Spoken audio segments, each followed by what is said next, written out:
and welcome to this video. This is Crafty Rhea. Today I'm going to be showing you really simply how to change the tape in your ATG, just in case you have one and you don't know how to change the tape. So I buy these tape refills at either from the Tape Depot, or they also have them on Amazon, and they're about the same price. I will link them in the comment below, the Amazon link. I bought this tape gun from the Tape Depot, I don't know, maybe 15 years ago or so, a long time ago. I've had it for a long time. There's many different ones out there, different brands, and they all pretty much do the same thing. The thing you're going to need to know, though, if your gun takes the size with these larger slots, or there's ones with a slot maybe about half as big. So just be sure you know what type of refills your gun takes before you refill it. So I'm going to go ahead and just lift up on this little tab here and open it. And I'm going to take off the original piece. This is the center piece. I always have an extra one on top of there to prevent it from moving around. That's something new that I've been doing lately. So I always keep one as a spare. And I'm going to go ahead and take this tape out. I'm just taking all this loose tape off this end. And this is only about a quarter of the roll's worth of paper. This roll had come apart while it was in there, and I had to take some of it out and refeed it through. So my tape gun is very gummed up with the adhesive tape. I try to peel off what I can. Like I said, I've had this for many years, and it's been used and loved very many times. So I also take off any sticky pieces that's on this black roller in the front. You can clean it with alcohol if you want. If you have adhesive somewhere that you can't get it off, nail polish remover usually works too. But I just use my finger because it usually just rolls right off. As far as this piece here being gummy, I leave it alone. It doesn't really matter. I'm going to adjust my light a little bit to see if I can get a little more light. I hope that's a little bit better. So you'll see on this piece here, there's a little slot right there. You can see the two little grooves there and there. So there's a little slot there. And then another thing you're going to need to know about are two things on here.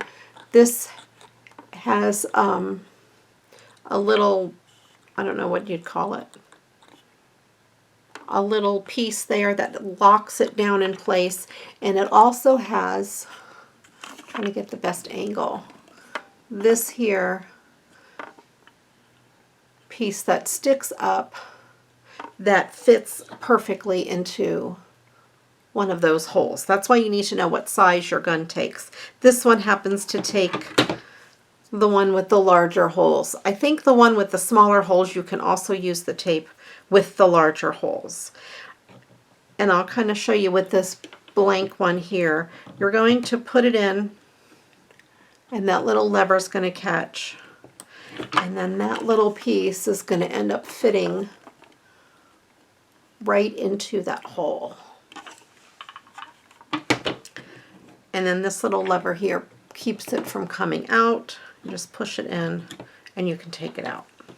So when you get your roll of tape, it's going to have some leader tape on there. So you just pull it off. And the leader tape is not sticky on both sides. It's just sticky on the one side. And it'll have printing on it. So I'm hoping I can get this right for the camera. Let me think about it for a second before I put it in, because it's always something I always think about. Okay. All right, so it's going to go this way. The piece is going to come off the bottom like that. And it's going to go, I put it in where, you know, this is on my left, so the piece is going to stick out the left, kind of like it's sticking its tongue out like a lizard's tongue. Think about it, sticking out the face of a lizard. So I'm going to kind of eyeball this and line up one of these holes with this piece here. I'm going to have to pick it up to see where I'm lined up, because you want it to snap down completely into it. It's a little hard for me to do it at this angle, but as you can see, it is in there now, and I'm just going to push it down. And I don't know if you can see this very good on the camera, but that little piece down there is on that, is inside the white piece.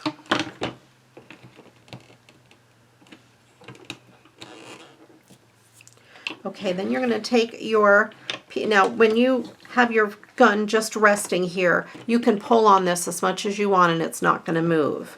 You have to push in your trigger and then it'll move.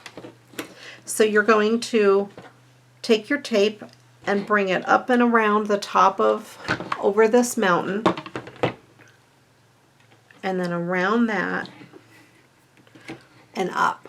So let me do that again. You have it sticking out. This is your lizard's head, and the tongue is sticking out the lizard. You're going to put it up over the first one and then around the second one. And at this point, I pull it tight, so this piece here is pretty tight. I'm going to go ahead and allow me to have a little bit extra. And then I'm going to take this piece here. Now this piece will move freely at this point. And where this little notch is, I'm going to have it right about there. It doesn't really matter where you have it. I just find that it's easy if I have it right there at about the 7 o'clock position, 7 or 8 o'clock position. And I usually put this tape, I run it across the top of this, and I stick it into that groove. And then I pull it tight over here, so it's just stuck down into that little piece. It's just going to hold that little piece on there. Okay, now mine is all gummed up and sticky, and it will hold itself pretty well. If your gun is brand new and it's not sticky, then you might have to wrap it around once or twice. I'm going to take my scissors and cut off some of this extra tail. And again, I take that piece and I stick it to itself. Like I said, mine is all gummy and it's easy to do that. But if yours is not gummy, like I said, you'll have to wrap it around. So then what I do is I turn this a little bit. I want to make sure it's pulled taut. And then these pieces are pretty tight as well. I don't want any loose looping. Then I'm going to hold in the trigger and give this a little bit of a spin like that. I'm going to close the front of this. Actually, before I close the front of this, I'm going to take this one from my last one and just stick it on here. It just, I don't know if it does anything. It helps my mental state about it anyway. I have a piece of scrap cardstock here, and I'm going to just test it out. There. It works very good, and as you can see on the inside, it's already twisted around there a couple times. So that's all it is to putting the tape in your ATG. You just have to think about it like a lizard. So you're going to have the tongue sticking out, you're going to go over this big one and around that one, up around the top, and then around that. So you're going to put it over his nose, down around his bottom teeth, up over his forehead, and then over and wrap it around his ear. How's that? Tuck it in his ear. I don't know how you want to, how to word that, but there you go. That's my analogy for you. I hope you found this video useful and it'll help you feed the tape into your gun. Like I said, this is the one I got from the Tape Depot online, and I order the refills from Amazon because it is the same price. There also is the Tape Jungle. I have a feeling it's the same company as the Tape Depot. They both send me identical emails. Their sales are always exactly the same. Everything looks exactly the same. So I don't know what the difference between the two companies are, but that's another company you can look at. Thank you so much for watching. If you like what you see, please give it a thumbs up. If I've helped you in any way, please leave me a comment below. If you're just here for my card making and my card recycling videos, just pass over this one and hang out for the next one. And if you are a card maker, you might want to hit that subscribe button because I've got lots of great videos either already on the channel or coming in the future. Thanks again so much. I appreciate all of you. This is Crafty Rhea. I hope you have a good day. Now, go get crafting. Bye-bye.